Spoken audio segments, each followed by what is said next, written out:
Okay, good afternoon once again. I'm Mike McLeod, Director of Member and Business Development for the BC Hotel Association. I'd like to welcome our panelists and guests from the Ministry of Tourism, Arts and Culture, as well as all of our attendees that have joined.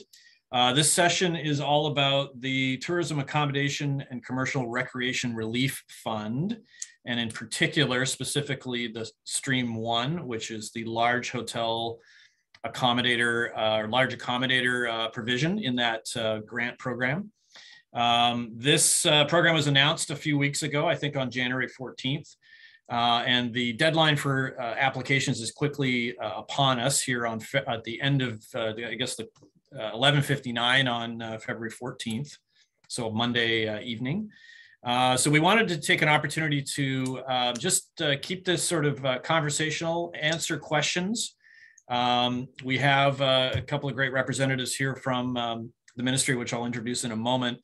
But sometimes it's easier just to sort of ask questions, ask away, not go through email or the website and those sorts of things.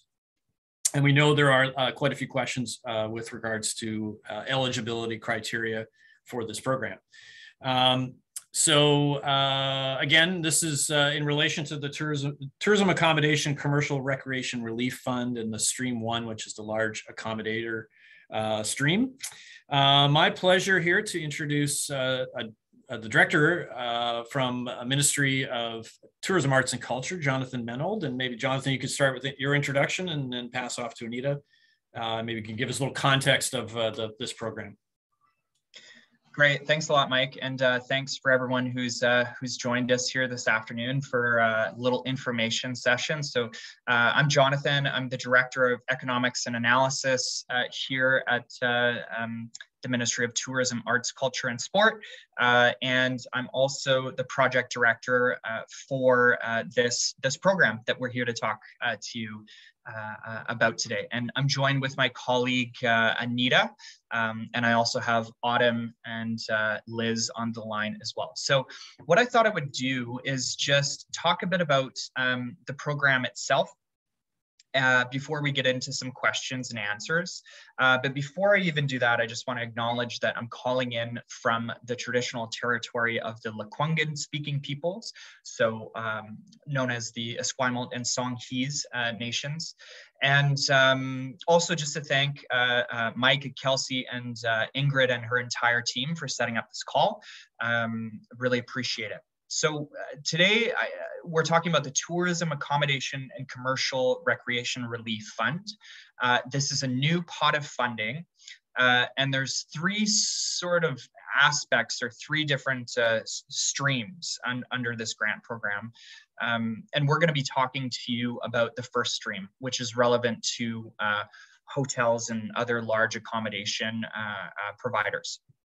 So my main message today is that we have a few more days of intake, as Mike mentioned. So we really encourage all of you to apply, review the eligibility criteria, get your documents together, and apply if you think you're eligible. So as Mike mentioned, we're accepting applications until Monday night, right before midnight. So please do apply under Stream 1 if you feel you're eligible. So just to give some context in terms of like where this grant is coming from, where this program is coming from, this fund, this pot of funding and the streams associated with it really respond to a number of recommendations made by the Tourism Task Force.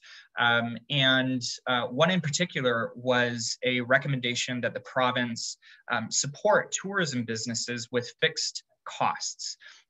We know that the tourism industry has been hit extremely hard by COVID these last almost 2 years now. But we know that there are ongoing fixed costs associated with running tourism businesses, such as taxes, such as hydro fees, and other costs that need to be paid in order to maintain the business, regardless of whether or not you're getting a lot of business. And so that's really the impetus behind this funding. And this grant provides one-time financial support to help offset some of those fixed costs. What we're going to be talking about today is Stream 1, which provides relief to eligible tourism businesses for up to 25%, covering 25% of property taxes up to a ceiling of $500,000. So that is the program. That's what it's all about. And I just want to, because we're at this stage where we've had some applications rolling in, we've had some questions through our generic email come in, and I've also been hearing that there's been some questions directed to the Hotel Association too. So we thought we'd have this call and just talk a bit about the eligibility criteria, encourage you to apply, and then also take your questions.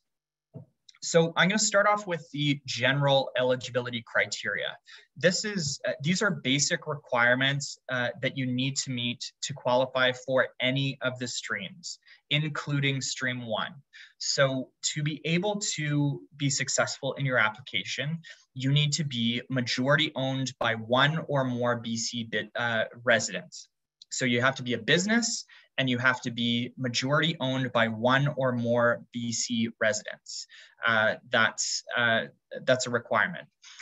Secondly, you need to not owe any tax, have any tax outstanding from the year before the pandemic, from 2019.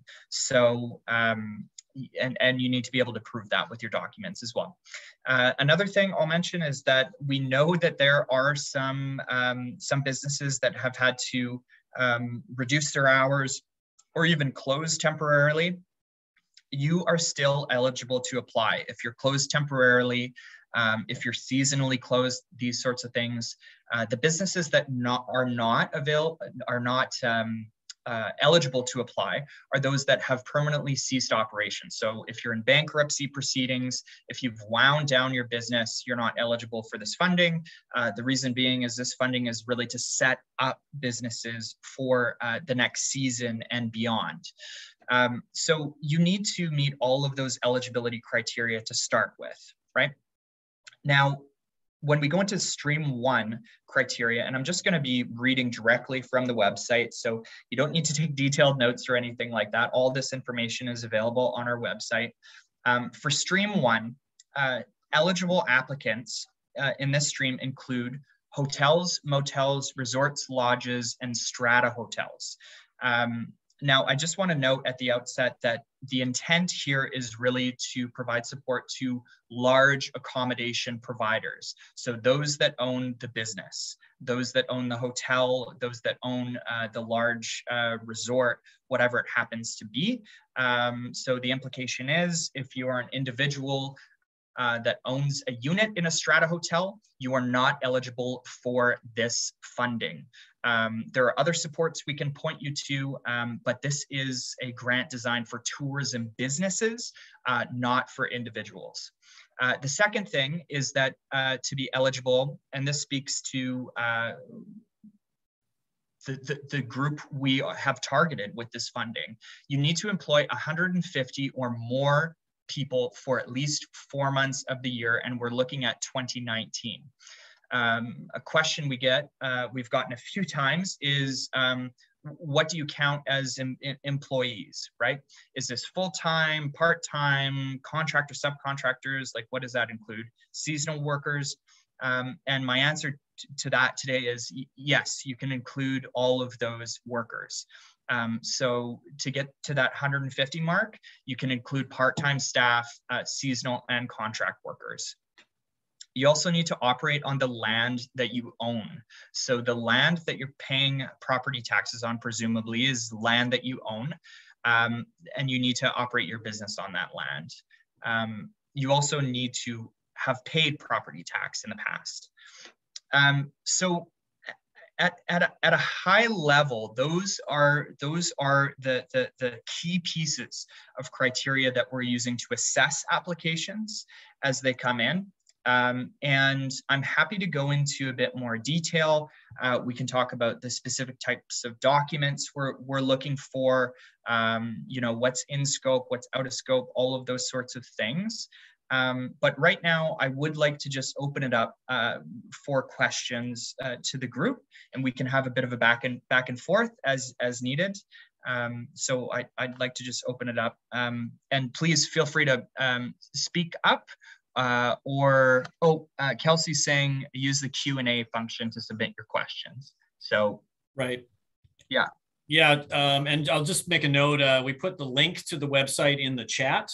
If you are new to this information, the link to the grant application is in the chat as well.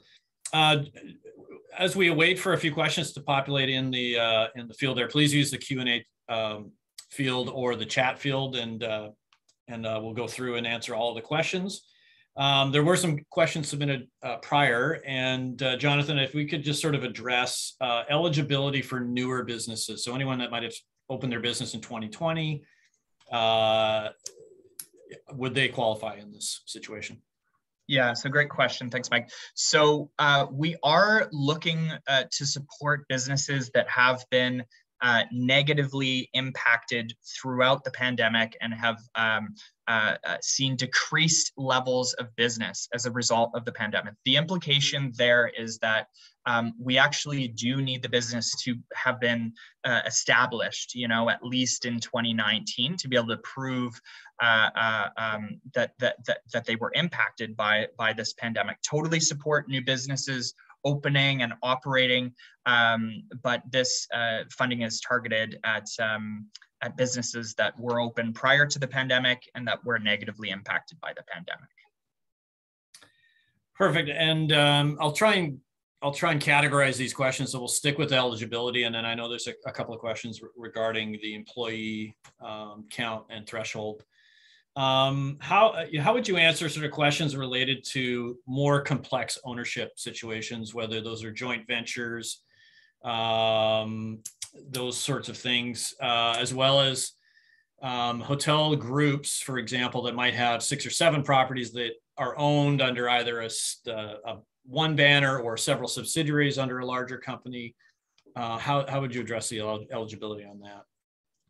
Yeah. So I'll take the first question first and just say that we are really lucky to have a group of experienced adjudicators that have worked on a number of other government programs looking at ownership of businesses and that sort of thing. So we're well equipped so long as you submit the proper documentation to sort of assess who owns the business and that sort of thing.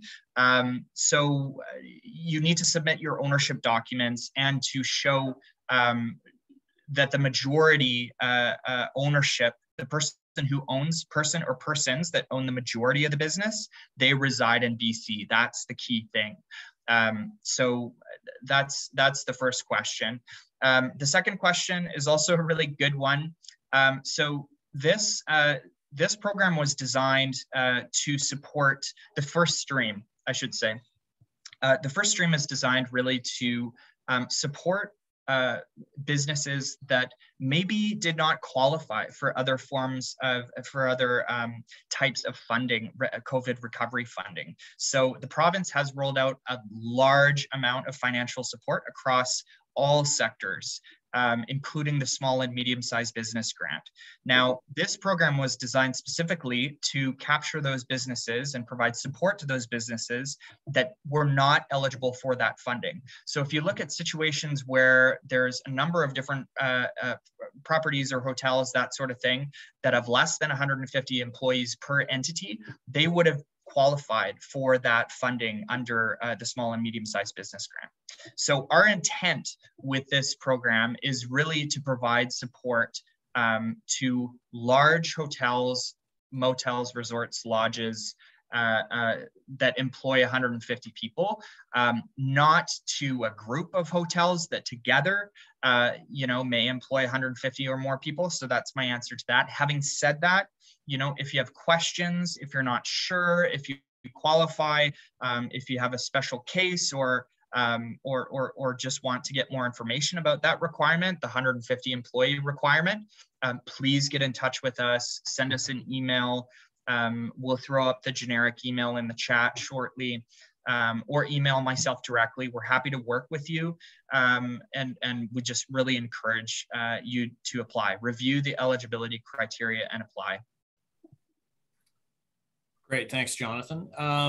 Just turning to some questions related to the employee threshold. So we do have a question from Ravinder Dhaliwal here. What documentation do you need for the 150 or more staff? Yeah. So Anita is our lead adjudicator. Can you talk, Anita, just briefly about what we need to see for that?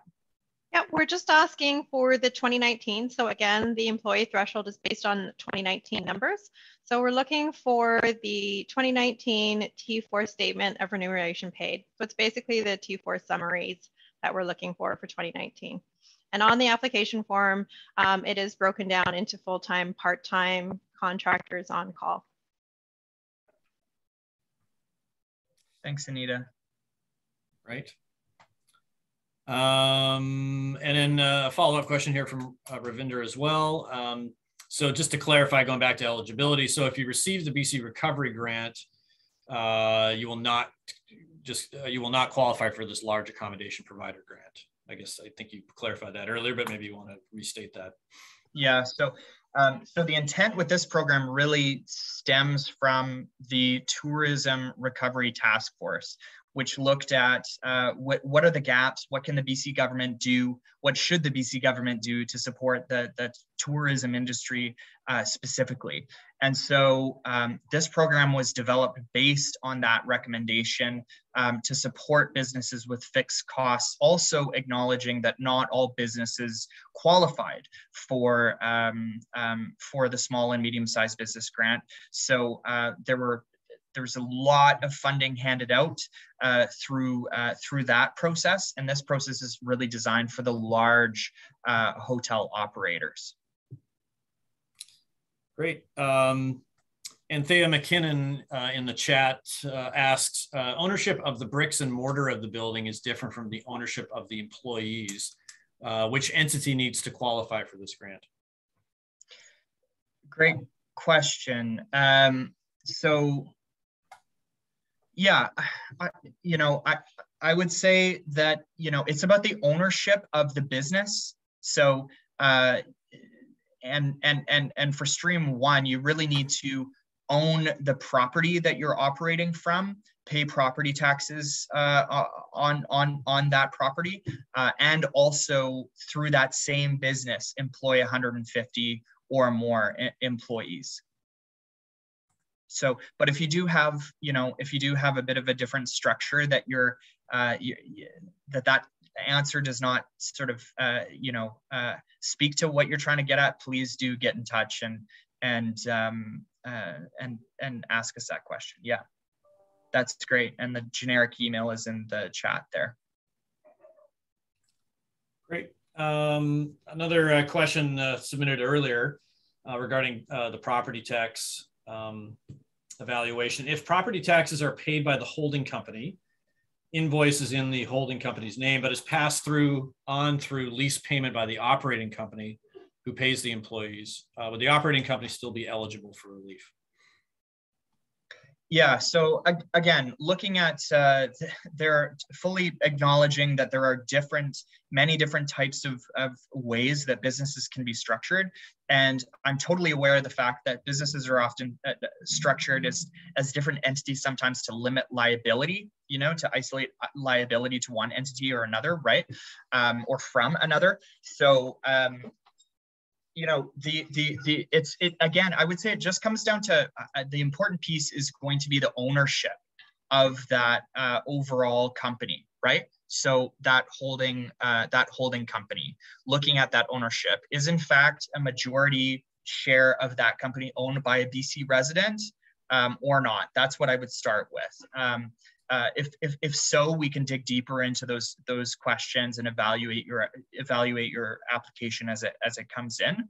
But I would say don't be scared off if you have a complicated structure, or if you're unsure.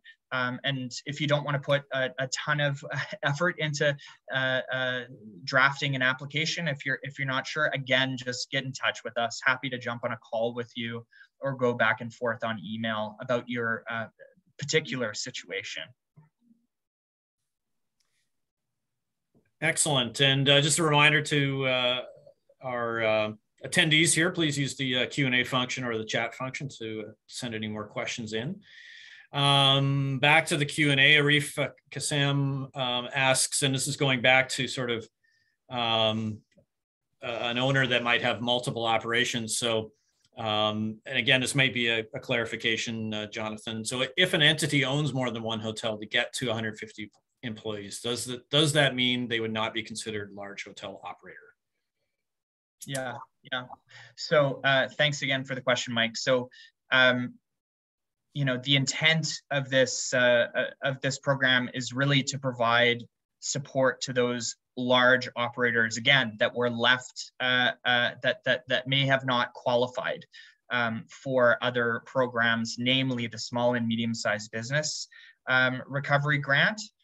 So this is really for those large operators that employ 150 or more employees. And again, the contract workers, the seasonal workers, the part-time workers, you can include those in your count. Okay. Jim Walton asks eligibility related question. Eligibility, is it based on majority ownership of BC resident, assuming 51% or more? My colleague seems to think it needs to be 100% owned by a BC resident. Can you confirm just 51% owned? Yeah. So it does not, first of all, it does not need to be 100% owned by BC residents. It needs to be majority owned by a BC resident or residents. So that's another situation. Like if there's a partnership agreement, with which we see,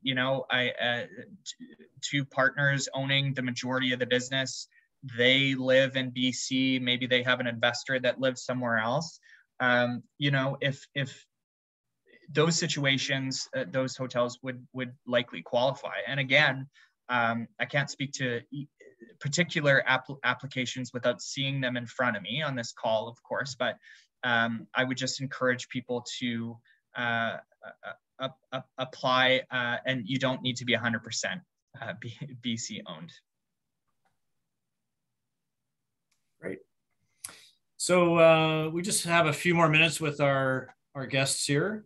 And once again, I'll just ask for any further questions into the Q&A or the chat functions at the bottom of the screen there.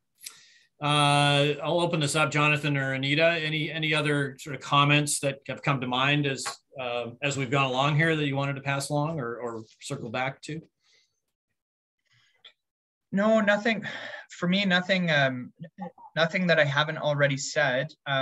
We just know at the province, we know it's been a difficult time for the tourism industry, and this is one of many programs that we've rolled out to provide support to the industry, and we hope that you can apply and have a successful season. So yeah. Is there anything I missed to my teammates? I was just going to follow up with, if there are, understanding a lot of the larger hotel providers, some of them do have a very complicated ownership structure. And so for those situations, I would encourage people, if they're not sure what documents for what companies to provide us, is just to email the inbox, the grant inbox, and one of us can get back to you. I've actually had a couple of conversations with a couple of hotels that had kind of complicated structures, and in about a 2-minute phone call conversation, we were able to whittle down exactly what they needed to send in. So don't hesitate to reach out and ask the questions, and we're happy to kind of talk through the process to make it easier for you. Excellent. And yeah, well, just a final call for questions. I did see a couple of comments thanking our group here for Jonathan and Anita for joining us, and as well Liz and Autumn. So here's the $1 million question. Once applications are in, how long does it take? How long are we looking at for adjudication? I realize that that's a bit of a loaded question, but perhaps you could speak to that.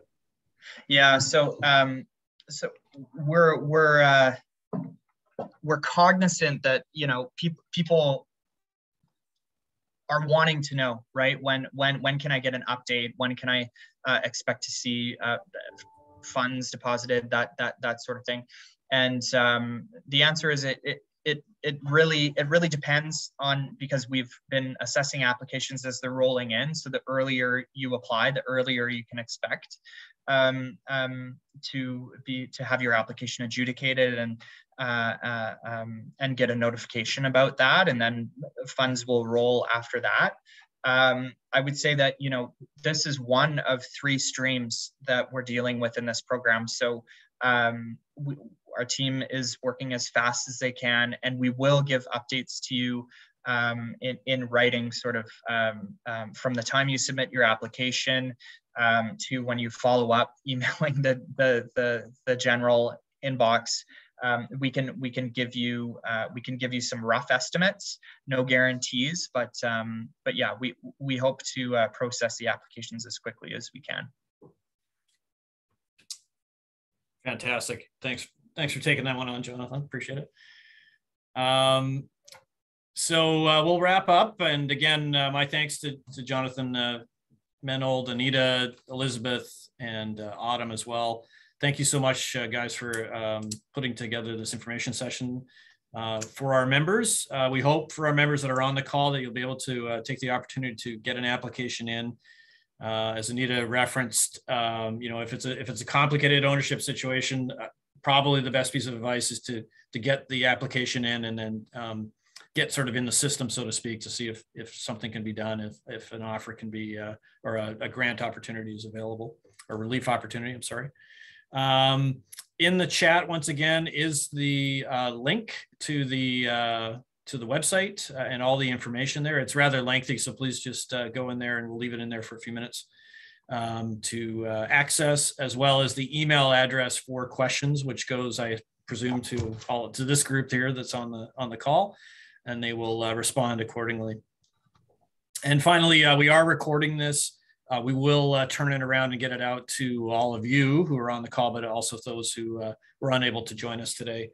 So again, February 14th, Monday, 11:59 p.m. is the deadline, and the BCHA team is also standing by. Please you can email myself, mike@bcha.com, if you have follow-up questions for us. But certainly you can go direct by using the email that's in the chat there. Thanks everyone for being here. Thanks for attending, and we look forward to seeing you again real soon. Thanks. Thanks so much. Have a good day, everyone. Thanks.